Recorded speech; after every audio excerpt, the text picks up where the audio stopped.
आप सभी अभ्यर्थियों का स्वागत करता हूं आपका अपने यूट्यूब चैनल टेट की पाठशाला में।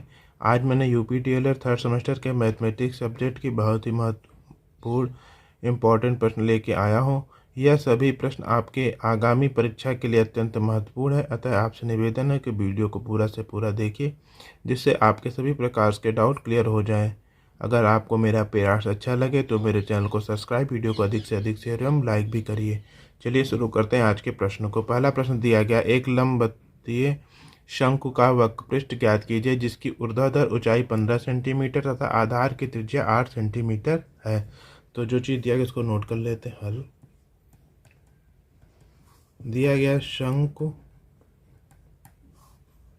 की ऊर्ध्वाधर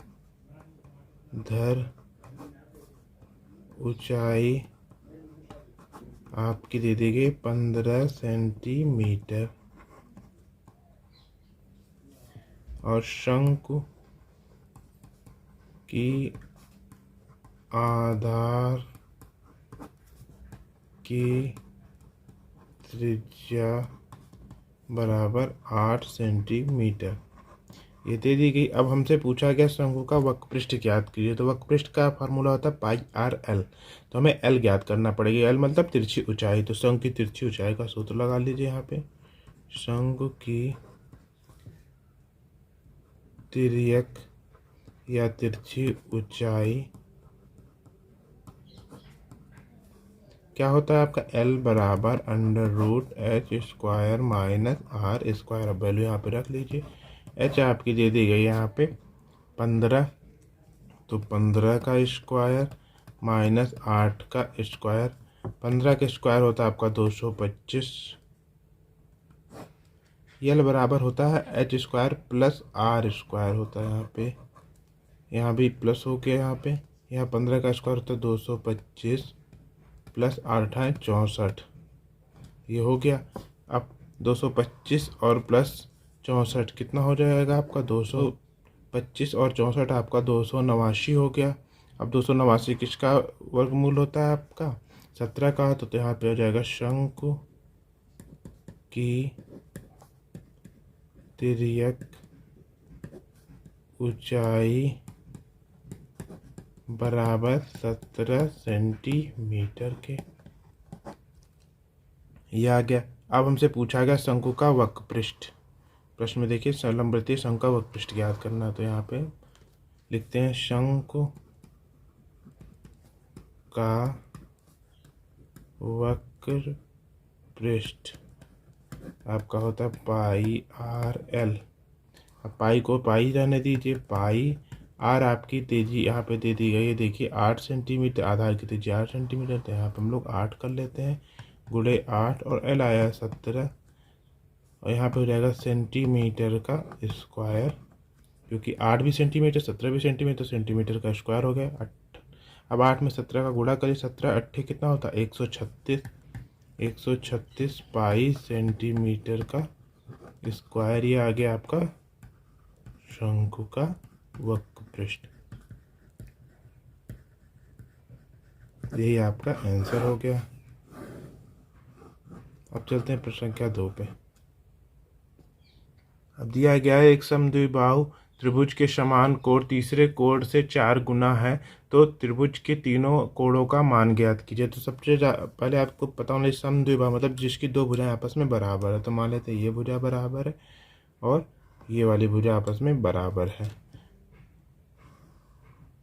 अब देखिए, जिसके त्रिभुज के समान कोण तीसरे कोण के बराबर, तो मतलब कि जिसकी भुजाएं आपस में बराबर, उससे जो लगा हुआ कोण होता है वो आपस में बराबर होता है। तो ये हो गया आपका 4x और दूसरे वाले से लगा कोण हो गया आपका 4x हो गया। के 4 गुना है, तो ये पहला हम लोग मान लेते हैं कि x है। x तभी तो यहाँ पे 4 गुना होगा, 4x और 4x। इस तरह आप फिगर बना लीजिए। अब हम लोग जो चीज़ दिया गया उसका नोट करके अब सवाल को सॉल्व करते हैं।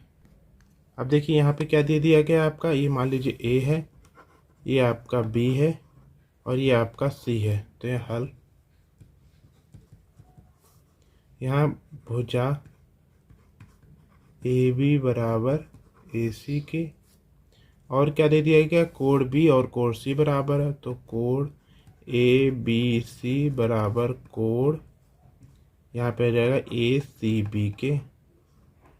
यहाँ तक आपको समझ में आ गया होगा, ए सी बी के हो गया। तो अब जानते हैं त्रिभुज के तीनों अंतः कोणों का मान आपका 180 अंश होता है, तो इसका हम यूज़ कर लेते हैं। तो हो जाएगा कोड ए बी सी प्लस कोड ए सी बी प्लस कोड बी ए सी बराबर 180 अंश के।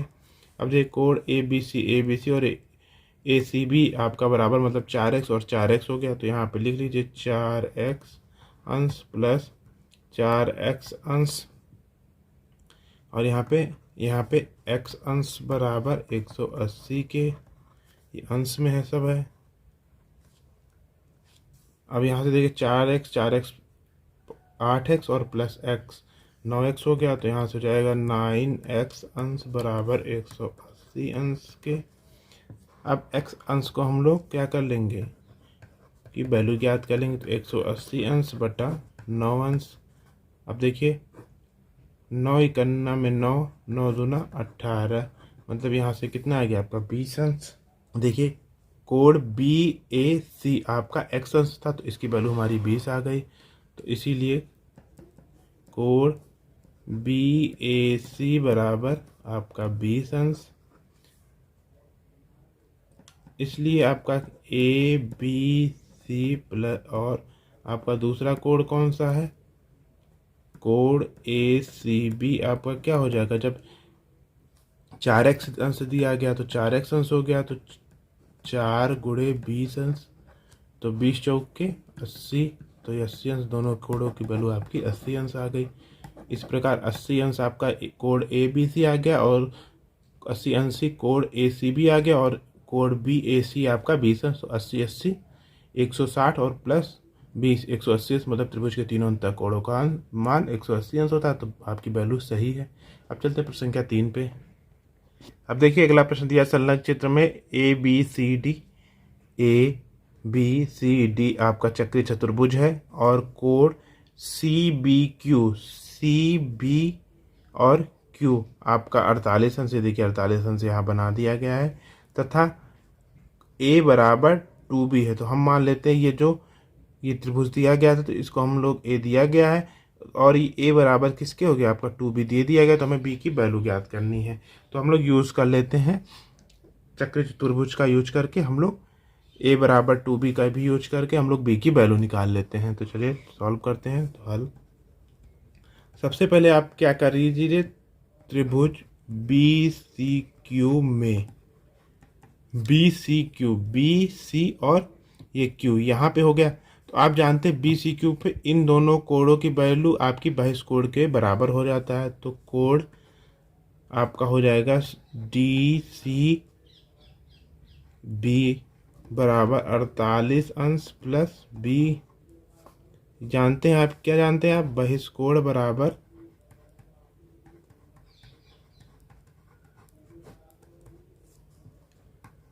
दो अंतः कोणों का योग, ये आपको पता है कि बहिष्कोण आपका दो अंतः कोणों का योग के बराबर होता है। अब हम लोग क्या ले लेते हैं, ए पी बी में, तो यहाँ पे हम दूसरा लेते हैं त्रिभुज ए पी बी में। अब यहाँ से क्या हो जाएगा, ए बी पी बराबर कोण ए बी पी बराबर हो जाएगा आपका कोण सी बी क्यू बराबर 48 अंश, क्योंकि आप जानते हैं ये ए बी पी मतलब ए बी पी ये कोण और ये कोण, ये आपका क्या हो गया, शीर्षाभिमुख कोण हो गया। तो यहाँ पे लिख लीजिए शीर्षाभिमुख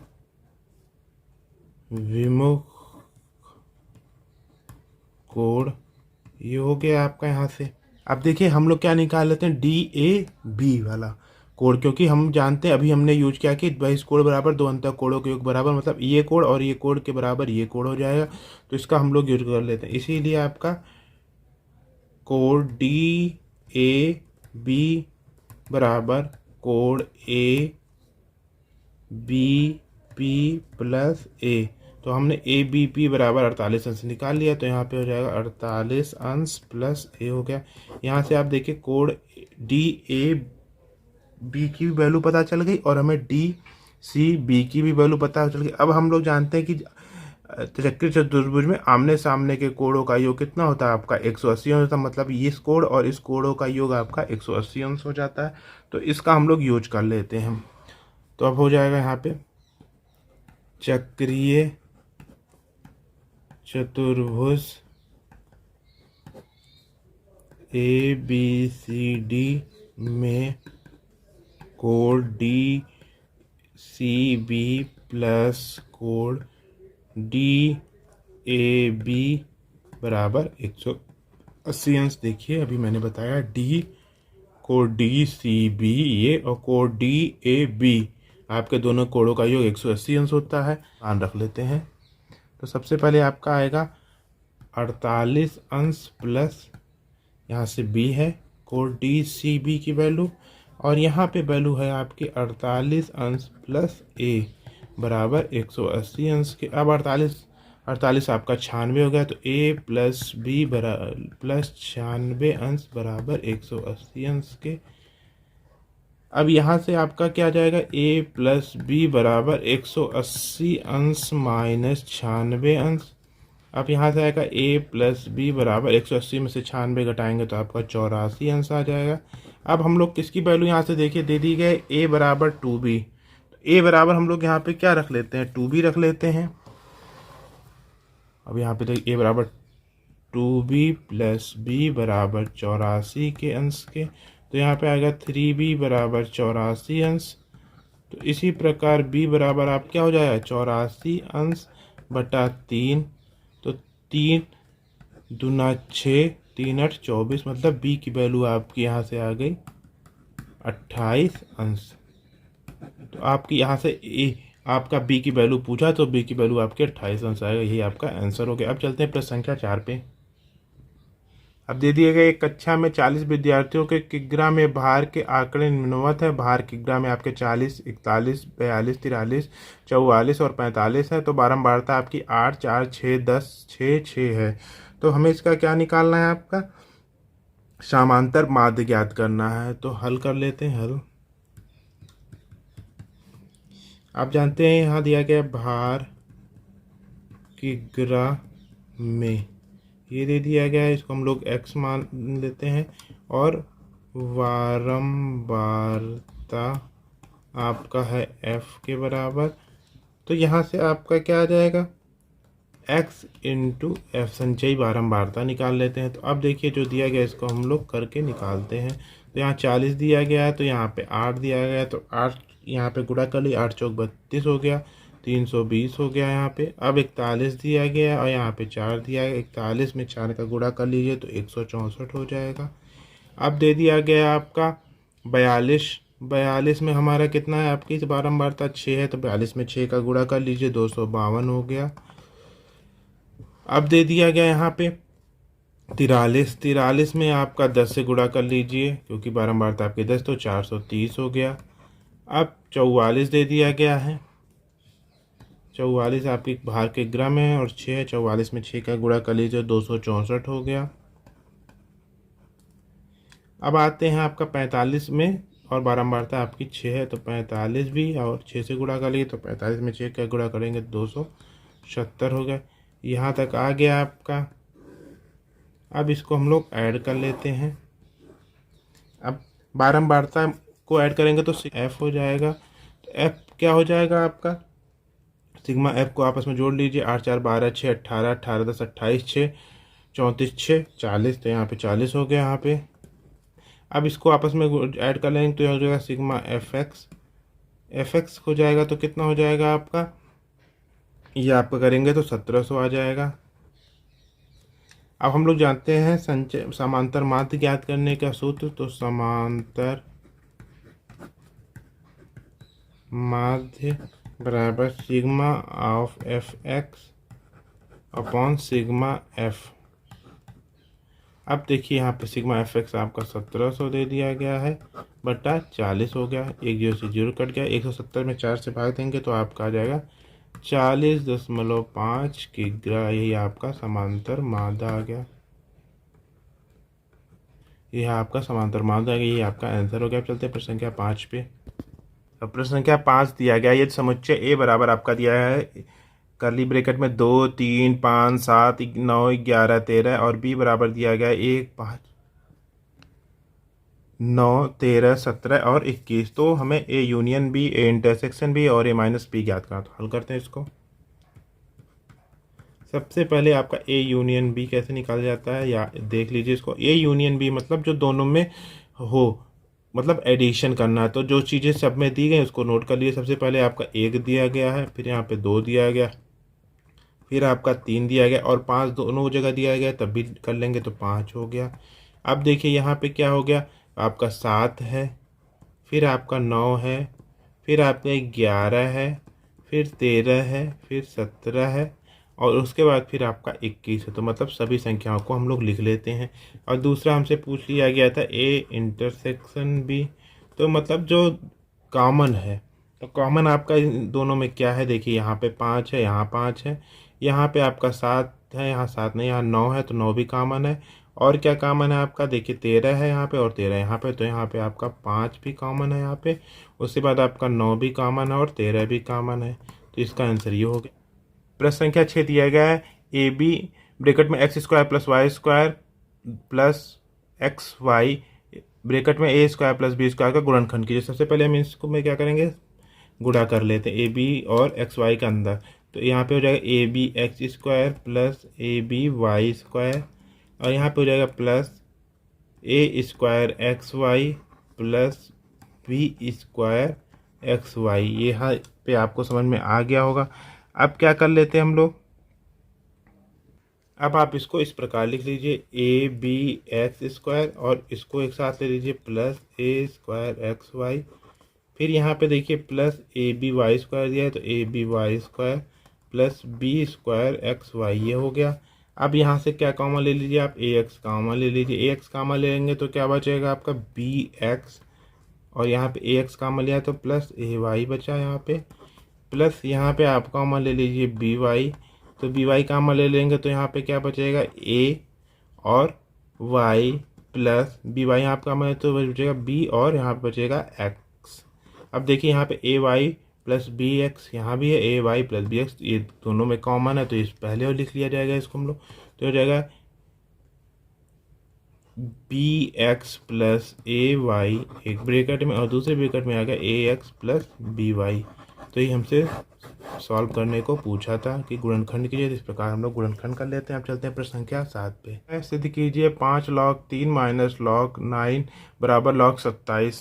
कैसे सिद्ध करेंगे, सबसे पहले हल कर लेते हैं और LHS ले लेते हैं। टेकिंग LHS मतलब कि आप बायां पक्ष लेने पे, या हिंदी में बायां पक्ष लेने पर, तो बाएं पक्ष आपका क्या है 5 log 3 माइनस log 9, ये हो गया। अब इसको हम लोग किस प्रकार लिख सकते हैं, देखिए इसको हम लोग लिख सकते हैं 5 log 3 माइनस, ये हो जाएगा log 3 का स्क्वायर, 9 को हम लोग 3 का स्क्वायर लिख लेते हैं। अब यहाँ से क्या हो जाएगा 5 log 3 माइनस ये 2 log 3 हो गया यहाँ से। अब देखिए 5 log 3 में से 2 log 3 जाएगा तो आ जाएगा 3 log 3 आ गया। अब फिर से हम लोग वही यूज़ कर लेते हैं,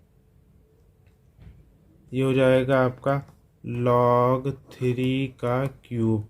तो log 3 का क्यूब कितना होता है, 3 त्रिका 9 त्रिक 27, तो log 27 आ गया। यही हमसे सिद्ध करने को बोला था, तो यही आपका आंसर हो गया। दोस्तों ये रहे आज के आपके इंपॉर्टेंट प्रश्न। मिलते हैं अगले इंपॉर्टेंट वीडियो के साथ, तब तक के लिए नमस्कार।